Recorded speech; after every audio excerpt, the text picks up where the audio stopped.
So, Brad Raw of WA SMSF Specialists. One of the questions we get at Insight from time to time is, look, I've got I've got a good job. I might be a FIFO worker. I'm on the mines. I'm having my 12% super put in at the moment. But there's obviously some opportunity to put some super top ups. Maybe I'm in my 20s or early 30s. A common problem we hear is, well, if I put my money into a super, I can't touch it until I one day retire, and that's 65 for most young people.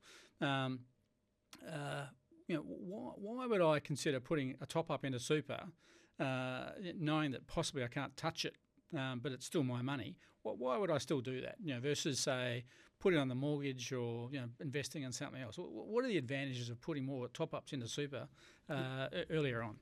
You definitely get the tax benefit, of course, up front. So if you're putting in an extra $10,000, you're going to get a tax benefit. If you're working in the mines, you're probably going to get 20 cents in the dollar tax saving, which is great from your side of things. You got a bit more income. Again, if you're paying it off your mortgage then, or you've got an investment portfolio outside of super.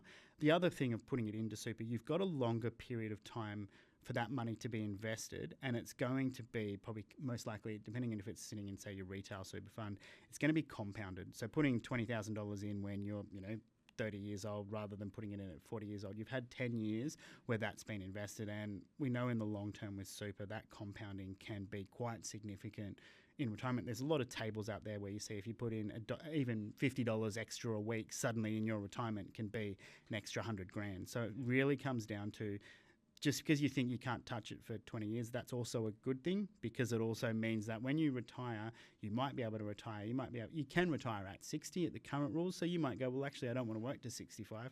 At 61, I'm going to start winding down. If you put that extra aside earlier into super, you'll have a bit more that you can access, and you might be able to meet retirement and actually go into retirement sooner than what you would like, that you would have had to if you had to wait to 65 as well. That compounding effect also, obviously, because it's taxed at a lower rate that maybe a FIFO worker might be getting taxed, so that obviously compounds even exactly quicker. Right. So the tax rate being so low in super at 15% rather than the 47% in their marginal tax rate, they're also getting that tax benefit on the way in, and then the ongoing tax benefit on the income, rather than being taxed in their own per marginal rate at 47 cents in the dollar on the income. Yeah. So definitely something worth considering. Yeah. So certainly have a chat to us first.